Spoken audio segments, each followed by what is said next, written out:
grounds final appearance tonight. Unless you kind of preside over the adjournment of the meeting.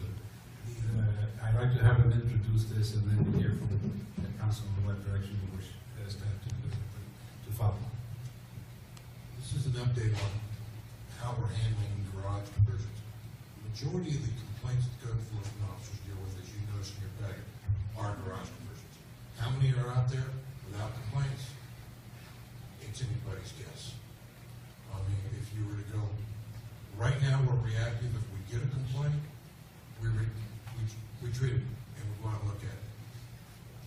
However, a lot of people come into the city hall and say they want us to be proactive by going down the streets, going to each unit. Well, when I looked last couple of days on our demographics and looked at our housing, and the two council members on the right were very close. We have 11,318 detached single-family dwellings. We have 3,729 multifamily units for a total of 15,047. That means approximately each code enforcement officer would have, based on the 6 we have, would have about 2,600 homes each to go see, not counting the other duties, vendors, vacant lots, so forth and so on. We can continue to be reactive, and that means only on a complaint basis, or we can educate the public or be proactive. Educating the public, we drafted just a sample flyer there you can see. In other jurisdictions, I've learned you can put this with their utility bill. You can put this in every public building, hand it out the counter at City Hall, everywhere that they can look at it. They have to understand that a garage, in terms of the building code, electrical code, plumbing code, and mechanical code, is not habitable space. It's for storage of vehicles or other materials. The electrical wiring in there, the plumbing, is not the same as the house. It's a lower grade because it's a non-habitable area. If you use more power in the area than normal, it's going to put a strain on the house. It's just for storage of vehicles and other stuff. There's too many hazards by residing in the garage. With that, staff's requesting that the council provide direction to continue to be reactive, to be proactive in terms of the brochure. But if you requires, we will walk the street. I understand 15,000 homes is a lot of homes. And Mr. Mayor, furthermore, we cannot get on property without inside the unit without the approval of the homeowner. We can't just walk up to a garage and open it. We have to have, the homeowner's permission. Okay, why don't you walk us through the process? First of all, we'll get a complaint. It'll usually go through, as you're aware, Jackie or Ramon. File will be made by one of the office assistants.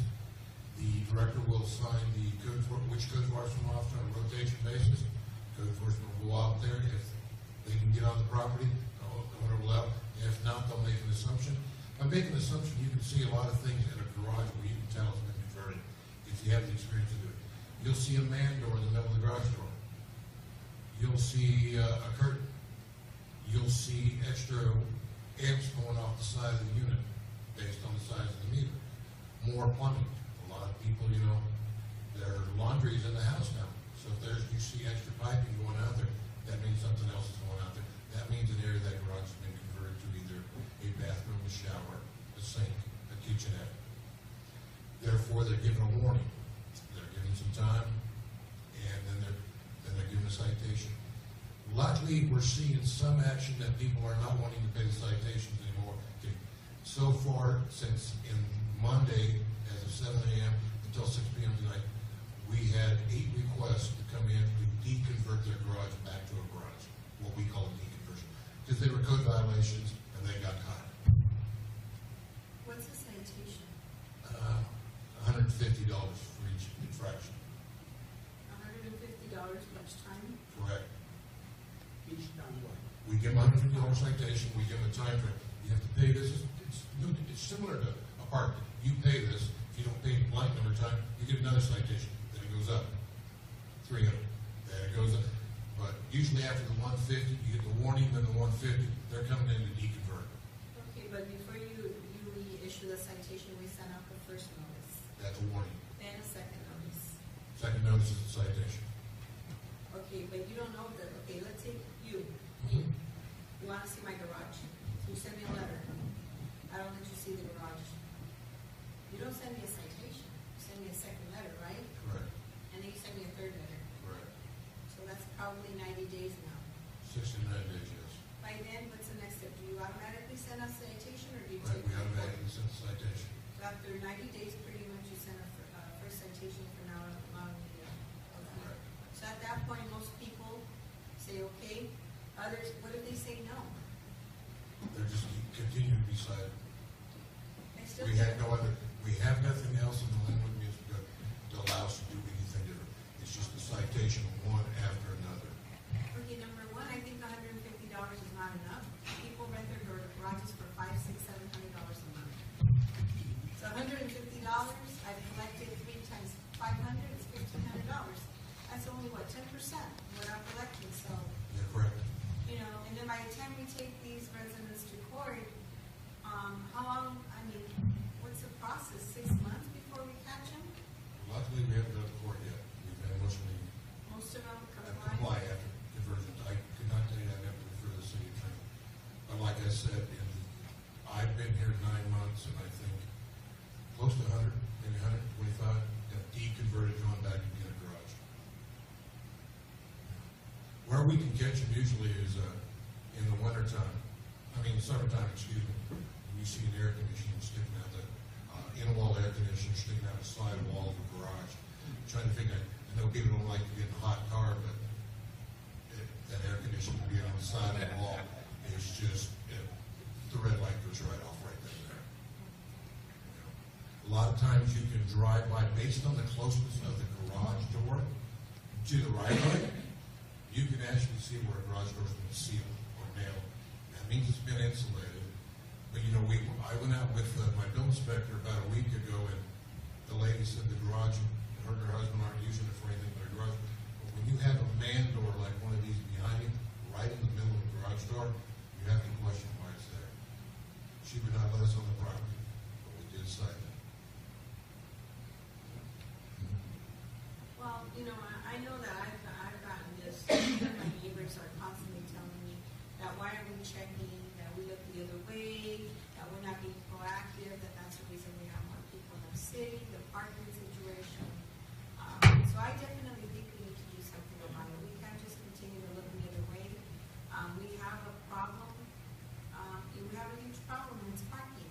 And, you know, I tell residents when they come and tell me the stories about, my daughter lost her house through a foreclosure, and I tell them, well, put her inside your house.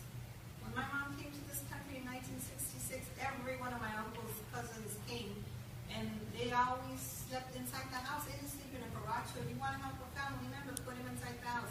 The reality is that the people are making extra money. That's the reality. They're charging for these garages, and I mean, I think that we need to be proactive. I'd like to hear from my colleagues to see what they think. I like for us to do something about this. $150 is not enough. I think the fines need to be bigger. If you're violating, you know, you're $150 and you're collecting $500, $600, $700 a month. That's peanuts. And what do we do to second offenders? Do we do anything? It's just another $150. Starts all over again. Yeah, you see. So I mean, so why not? It's a huge business. Yes. Go on your point, I agree. Probably about 75% of the offenders, it's not family members living in that garage. Yeah. They're renting it. It's something that they're renting. And it's not that. Sometimes we've talked to the renters, and sometimes it's the renters complaining, which they don't know knowledge. They're complaining about their landlord not providing them adequate facilities for which they're renting. And that kind of starts, and then we have to tell the renters, well, thank you for your complaint, now you need to move out. You know, I mean, but, you know, the renters we've talked to, it's anywhere between $600 and $800 a month for the garage. The question here is, what are we going to do? We know, we understand the problem. The problem is, parking is the issue. Garages are not being used for their cars, so therefore they park on the street. They take somebody else parking.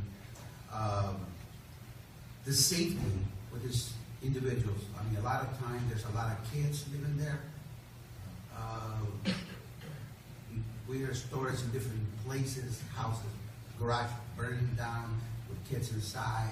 Some of these even have bars on their windows in their garage. It's a very, very dangerous situation. However, I do understand the problem is we don't have the personnel, we don't have enough people to actually go to 11,000 homes. However, that doesn't say we don't need to start somewhere. Because if we keep saying there's nothing we can do, then we're going to keep moving on, and in 10 years we're still going to have the same problem. We need to start now. We need to start somewhere. We need to start any place. That's going to help us with the parking. That's going to help us with the garage. And usually the people that complain for the parking are the same people that don't use the garage for their cars, because they need the parking on the street. So they want their parking on the street because they use it in the garage. So, and you're right. They're collecting, I wish $500. They're collecting way more than that.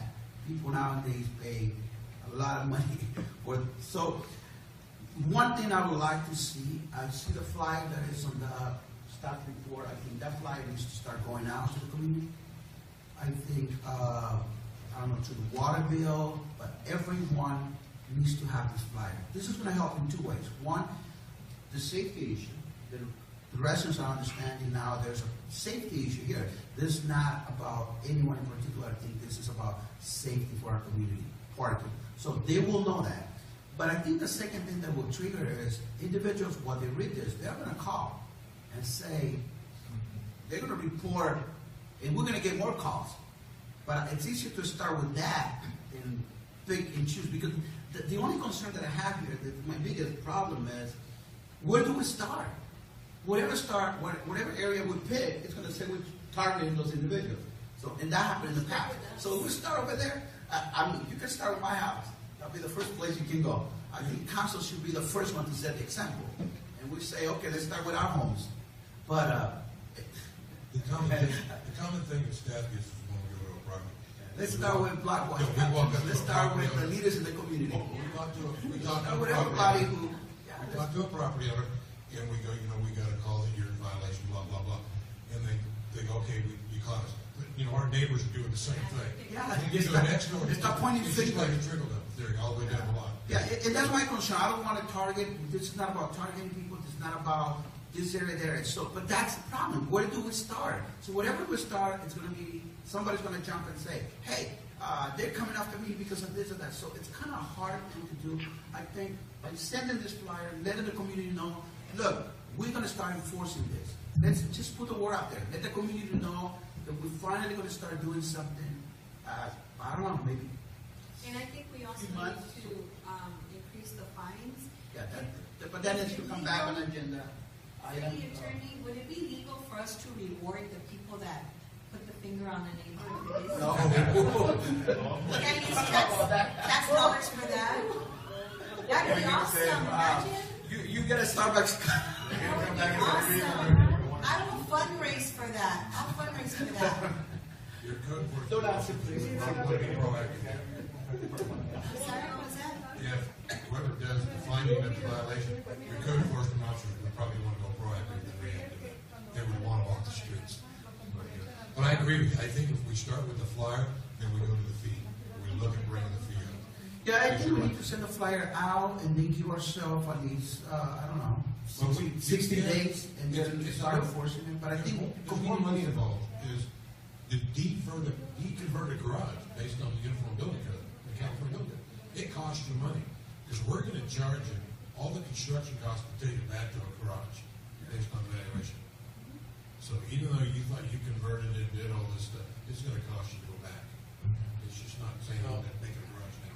Couple of things. And well, first of all, I have no problem you coming to my garage tomorrow and checking it. 'Cause you're gonna see a lot of campaign signs. You're gonna see a lot of, you're gonna see a lot of cabinets and shelving that I have. So I have no problem.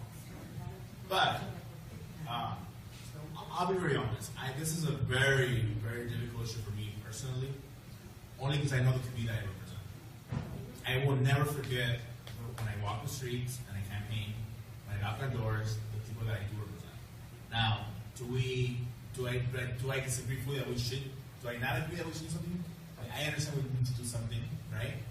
But I also believe that if the fees that want to be considered, to me, there should also be an educational process of safety. That's what said the flag is to And also a timing issue. I mean, I don't want to come in tomorrow and say, you know, this whole block, I mean, look, we do have a measure on the ballot that we need to be very nice about right now. And I don't want to start knocking on doors. So I think an educational component to this is very important. And for me, I mean, this flyer is one approach, but, you know, we do have our city newsletter. Why don't we put something in the city newsletter saying, Lynwood will start, you know, focusing on safety. And one of the things is that we've had, we could put data. How many garages have we had, you know, set on fire? How many, you know? But I also understand, and this is where I want to admit that this is where my heart does come in place. We do have a garage potentially that the grandma lives in, right? Or that older son or daughter that's going to college and is living there temporarily until they obviously. So it's a hard one for me because I know that we do have those realities. And I'm not even talking about the people that rent them out to make this. I'm talking about generally this is your home, this is your property, and I should be able to do what I want with it, right? And again, I'm not endorsing and supporting garage conversion. I'm saying how do we add this sensitivity to it? And so is it a timing issue? Do we run a educational campaign and we tell the community, by this date, we're going to start enforcing? So we give the community information saying, and then I'm not putting a specific date on it. Is it January 1st? I don't know. Is it whatever day we agree to?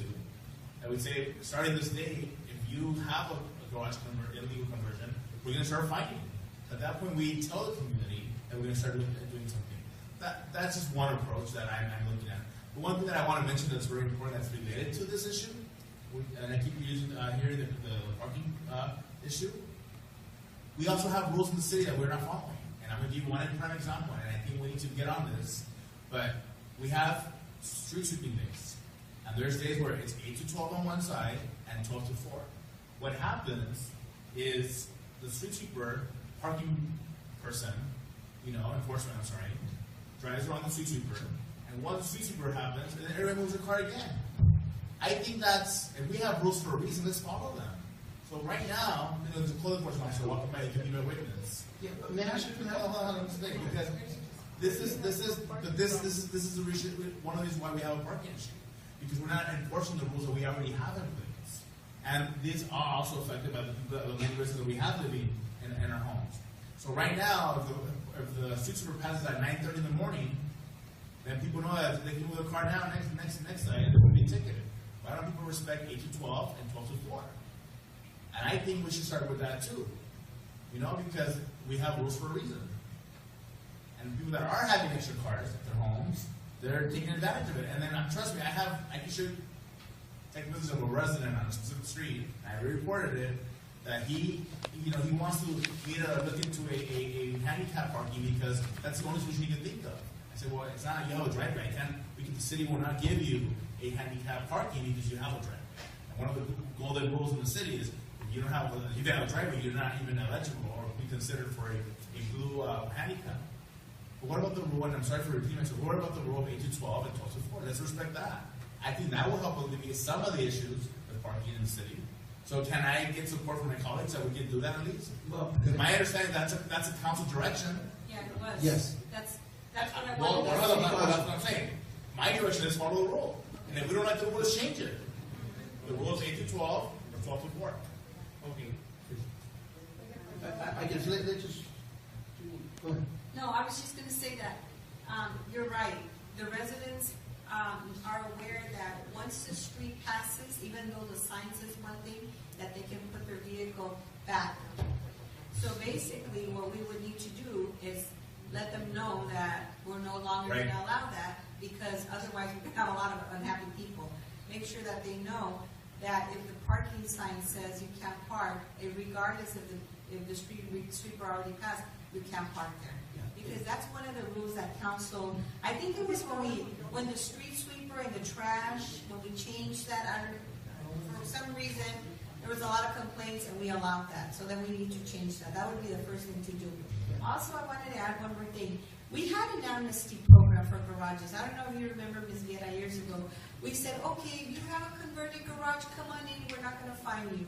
Well, a few people came in, but, those people are probably long gone. So I don't know if we want to try that again.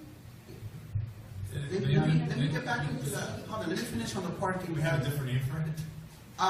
And this was prior to, I guess, Councilmember Salachi and myself, I'm not so sure about Mr. La Torre, but that's true, council directions was that. So I understand what you're saying, that from 9 to 12, that 12 to 4, but if we're going to enforce that, it goes back to educating, because I would really don't think it's fair. Now it's the community got so used to this, and now all of a sudden now we're going to start ticketing them. No, We need to go back then Put a again. flyer, educate them again, And remind you know them. what? And starting now, we're going to enforce that as is. If we do that, then I'm okay with that, because just because council at that time decided, no, don't do it that way, because community were complaining about, look, we move it, but what are we going to do for 4 hours? Yeah. Where am I going to put my car for the rest of the day? And then the same thing in the afternoon. So it goes back to education in the two areas. We have a parking issue, but I think let's get back to the subject, because the subject is not parking today, it's about the garage. However, what we're saying is the garage, the parking is a problem as a result of the garage conversion. So I totally agree. This is what I kept saying about the flyer. We need to, and I agree in the direction I think it should be given right now, to be sure that on the next Lynwood perspective to be, even if this is the flyer that needs to be there, to put it on the next Lynwood perspective and let the community know about the garage conversion. And two, and if we need to go into the fees, it has to come back to the council. We cannot make that decision today.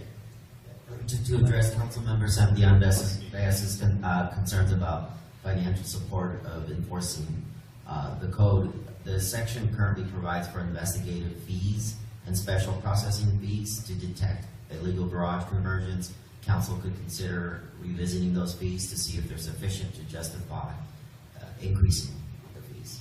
So I guess the direction on that one also will be to do a study with the neighbors' fees to see what's the fees that they're charging and go from there. Before we make any decision, that's just a study, get information on it. I just would like to add to the discussion. I think that is best to clarify how this 12 to 8 to 12, 12 to 4 came about, and how people started parking their vehicles soon after the super went by, however hour they went by. There was just because members to know that I keep records, sometimes they're very, very useful. So the former city manager, Roger Haley, issued an executive order, okay, where he wrote a letter authorizing the residents of the city of Lynwood and visitors for that matter, that they could park after the sweeper went by. That letter has been used when a parking enforcement officer issues a ticket after the sweeper went by and after the parking officer went by. Soon after they park, according to the executive letter that was issued by Roy Haley.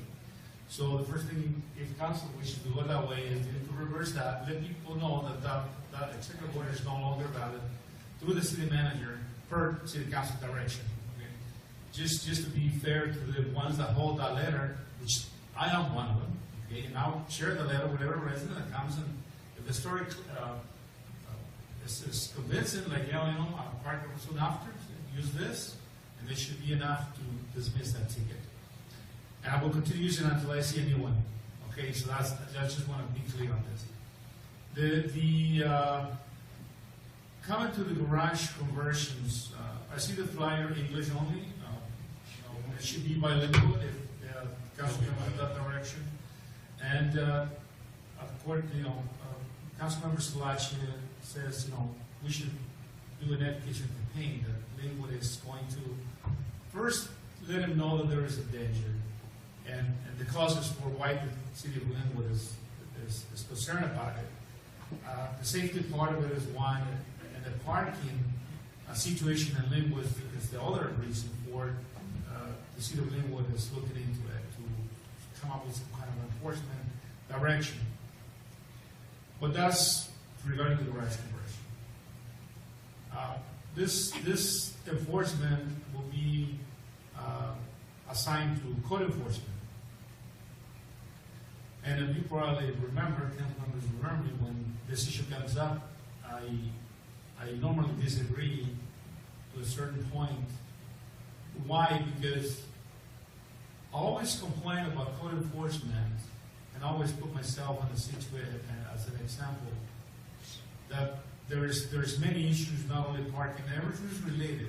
If a authority has a sofa out on my sidewalk or in front of my property, where there is no pickup day coming soon, Monday went by in my area, and the sofa stays there, comes up on Wednesday and stays there for the whole week. What is code enforcement doing about that? And always, if it was me giving the direction, code enforcement is, you get off your vehicle, you code enforcement officer, with number of the work repairs, you're going to go in and post a notice to the residents or knock on the door and tell them, this is not you need to call this number, an informational, educational container. You need to call this number now and have this pickup. Otherwise, the city's going to come back. If I stop again tomorrow, or day after 24 hours or what have you, the sofa's still out there, and you didn't call for a pickup, trash company or the city for special pickup, there's a fee schedule for that. Give them a citation, pick up the sofa and charge them the fee that the city already authorized to be charged. I agree to every resident, especially apartment buildings. Now, in my neighborhood, I have a home that I reported it more than 5 times with a picture. And I thought it was a parking enforcement issue, but it turns out it's code enforcement because this activity takes place on a private property, meaning inside the sidewalk. There's people park their vehicles in front of the lawn, they ruin it completely. I don't know if they're owners or they're just renters, Section 8 or what have you. And parking enforcement goes by, they don't touch them. Code enforcement goes by because I know neighbors that have been contacted by code enforcement, and these vehicles are there every day. And my reason is, if these people are getting a $65 parking ticket every Monday, which is when the sweeper goes by my neighborhood, Tuesday, on Tuesday, how can they afford $65 every week? They see that as a fee to allow to park the vehicles illegally.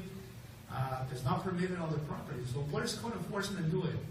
And I always get on code enforcement leadership because I don't see them doing much. Now, we're going to start enforcing this.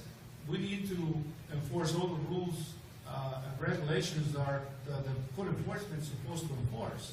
Every single one of them. If I'm going to support this as a council member, I want to see code enforcement getting off the vehicle and issue the warnings or tickets, whatever it calls for, whatever the direction is, on every issue, whether it's flower vendors on the street, vehicles parked on the mediums, vehicles parked on their property that you can see them, and everything you can think of. Code enforcement, if you want to be proactive, they need to be reminded of their duties. But at the same time, code enforcement need to be reminded of the privacy and the right of entries and the Fourth Amendment, which is the protection of these residents.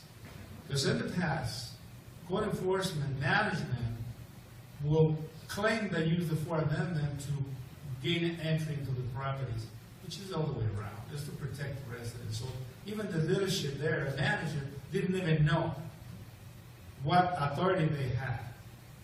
I'm a regulator by 25 years, okay?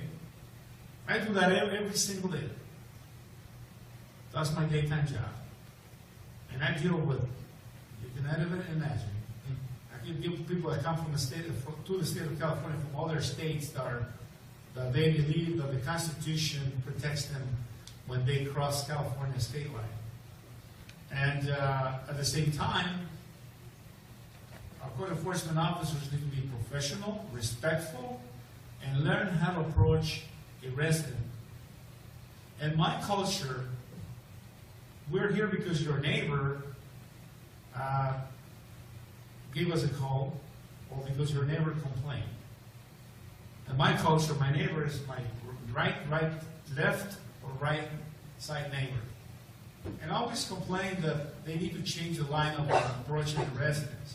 They need to be bold enough to say, we're here because we have a complaint, and let the neighbor word that alone. Don't even use it, because what you have is the neighbors fighting and turning each other on something that's probably not even related.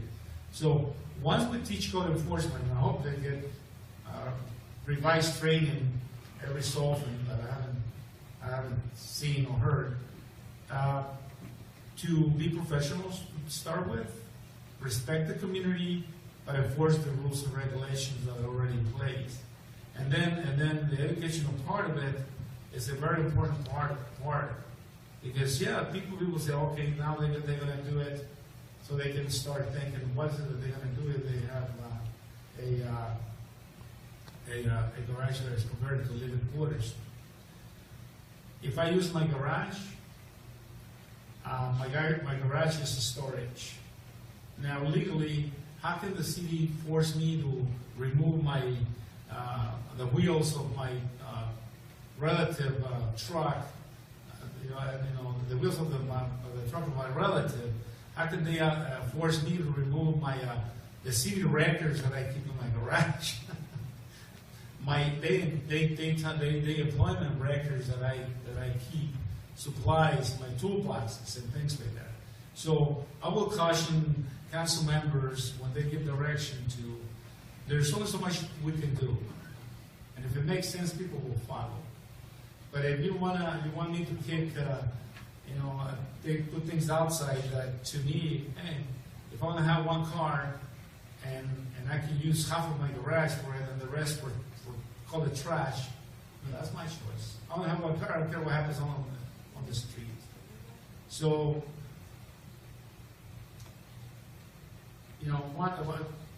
that being said, we gotta be careful how we do it. But that's all I can say. Thank you. I think it goes back to, and like I said, that's the question, what we're going to do. That is the question that we have here. We have an issue that's been going on for years.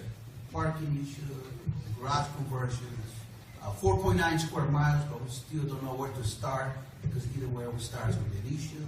I think what we need to do now, and we can continue this conversation, but to me, I think it's the educational process. We need to say, we need to put a little perspective, we need to send these flyers on the water bills and start letting the community know, and even beyond that, because the people that live in the garage don't get this water bill.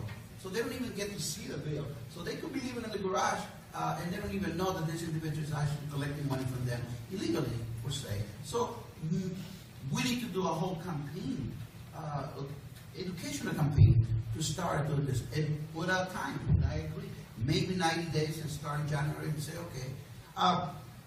And that takes us to another issue, because I understand what he's saying with code enforcement, but let's remember the code enforcement now, it's a whole diversity thing. We would love to control everything we can, but it goes back to the penny. So if we pass the penny, then we can hire more people, and then we can do that. But at this point, we're surviving what we can. That's all we can. But I see like that penny is going to change the world, but the reality is not. So we need to understand, though, if we want more people, and they're very weak to the needy bonds now, and we have to do what we need to do. So I think the campaign, we need to start somewhere, and that's what we're talking about. I do want to clarify something that Mr. Lopez, which I obviously want to clarify. I think, my garage is partly a storage room too, and I want to make sure that I think I don't think the target is anyone that has it as a storage room, because obviously that's what some people do. I have my driveway fits 3 cars. I don't need to have my car in the driveway. The garage, and then still have space in the driveway. I think what the discussion both Ms. Santiago and Mr. Hernandez are saying is the illegal conversions to living spaces. I think that's the target. And I don't think I want to scare any of my residents that and we should be okay letting them it can be a storage room. Because you're right, people have tools, they have old cars, old tires, whatever you want to call it. I think most of us keep things in our garage. At the end of Gabby's garage, and she has a bike in there. I don't know if her husband really uses it, but he has a bike. But people have things that they store in the garage. I want to be clear that with our residents that that's not the target. The target is anyone that basically has a restroom and legal conversion in the garage. And let's, Is that correct, staff? that is, but I want to correct one thing too. So let's just not say targeting, because I think that targeting is the issue that we don't want to deal with. Because situations in the past, I think not using targeting will be better, because we don't want to target technically even the ones that have people living there. We don't want to target them, but I think we want to educate them. We want to tell them, look, this is it's a safety issue. It's for your protection. It's for your family. It's for your kids. And we understand. We all Hispanic here in this country. We understand. We're big families, and some of us, that's how a lot of people leave, and that's the only thing that they can do, and that's all they can afford. We understand that. We're not being sensitive to the reality here, but we also need to say that our responsibility is to protect our community and our families, and that's why we're discussing this issue. Beyond the parking, beyond what's in the garage, if not in the garage. I mean, it's just individual. We need to start something, and I think we need to start now. So if I can do a motion, my motion will be to start educational campaign with Lynwood perspective, put it in the flyer. This flyer, of course, Spanish and English, and to be sent to every resident in Lynwood. And bring back the police at another day. Yeah, that study will be done. There will be a study done, then they can send it to us on the green memo, and then if we feel that it needs to be on the agenda, it will be on the agendas to raise it. Mr. Mayor, with council's indulgence, that you will allow us to a week from this Thursday for a green memo, in which we will lay out the informational campaign and provide you some dates. As a caveat to that, just bear in mind, Councilman Santillan made reference to the amnesty program. I recall that the amnesty program provided for self-identification, registration of the converted garage into living space, and a 10-year amortization period at the end of which you were supposed to have converted that garage back. Having said that, bear in mind what Mr. Bowman had said, that we do have a relatively significant number of compliance when the enforcement action has been taken. He mentioned we've had some 100+ garages deconverted or put back into non-living space. Whether it was storage, parking, it doesn't matter, but we no longer have people living within space that is not designed in every conceivable way to house individuals. So, but we will provide you by a week from Thursday kind of a methodical rollout program with dates, and you can provide any feedback. We will make sure that we include that at the very earliest opportunity. The next month's number of respective will carry both of the English and Spanish version of that. And hopefully, once the campaign starts, people will call. We'll get more calls and more reports. So there's the motion. We'll wait for the cost of the mayor. Well, you just get roll call. Thank you, Member Alonso. Abstain. Member Santos Vance. Yes. Member Samacho. No. And Mayor Hernandez. Yes. So this passed by majority to abstain goes I'd to like to the. protest, she's not. I abstain, I refuse to vote according to my translation. To be a majority, I have to have 3. Okay, City Attorney, can you direct us, please?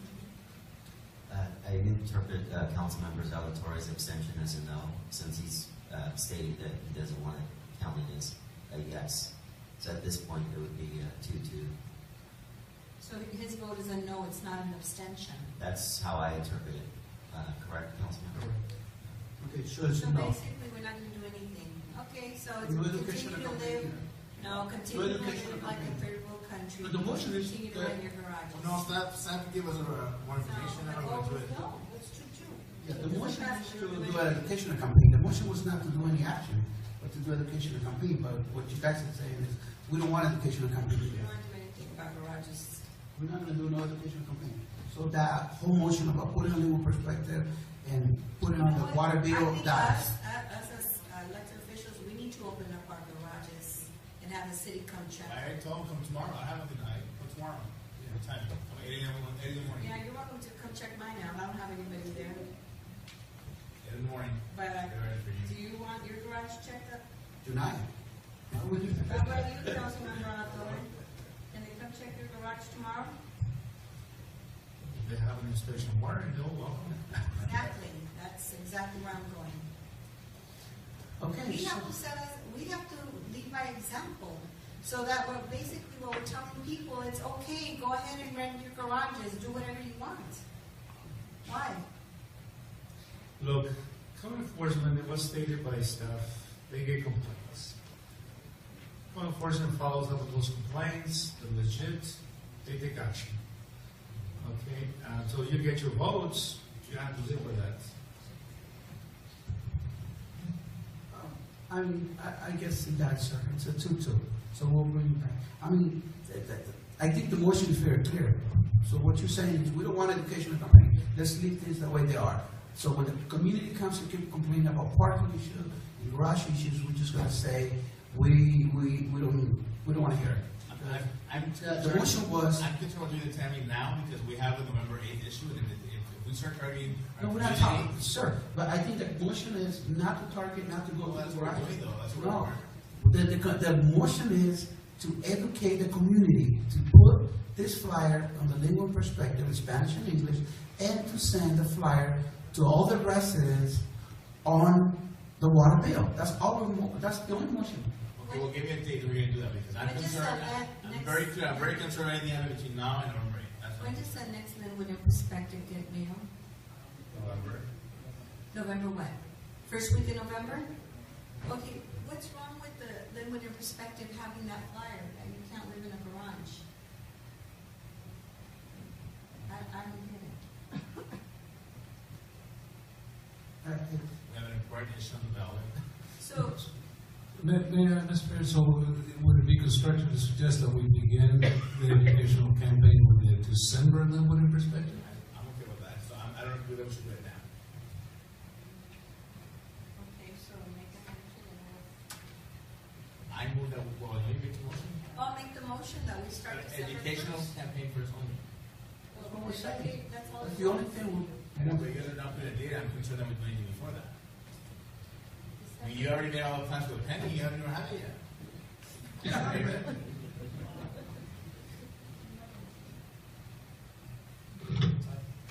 I mean, I just, I get complaints, and I just don't see that we're doing anything about it. I think we have a problem. We have a problem. it's a little bit disturbing to me, and I tell you, it's a little disturbing. And Senator Viera and Councilmember Cynthia Beas and some other residents who were there try to address the parking issue, and they're the ones who say there's a lot of issues, even on state, people that have garage converters there, we need to do something about it. Then we try to do something about it, and then they say, no, let's not do anything about it. So my point is, when they come back tomorrow and say, well, I will definitely say, well, you know what, we try to do something, and we couldn't do nothing, because we don't want to educate our community. We're gonna do that, and that way when people come, I will make sure that they come to the mayor, because the mayor's pushing this item, so it's okay. I'm not pushing aside. I am pushing the education. We need to educate our community. We can do 90 days. Because if you have a question to staff. We can start December if you want. When does the flyer to the water bill go next? When is the next water bill go? Someone answer that? Mr. Mayor, it's not an issue of when that happens. If you direct us to do it after a particular date, that's when we'll do it. So if the direction is to do it after November 8th, we will do it then. I don't want to have room for equivocation here on when it may happen. Give us a date, and that's when we'll do it. You want to do December 1st? We'll start December 1st. I mean, December, January, and February will be 90 days. So bring it back to the next meeting on 26th, and then put the exact information, the flyers that are going to do it. That's it. And in the meantime, code enforcement can do their job. So can you bring the fee change on that next meeting too? The next meeting, the fee change? So it'll be a full package? Yes. Okay. Do that. Okay. Let's go to item number 20.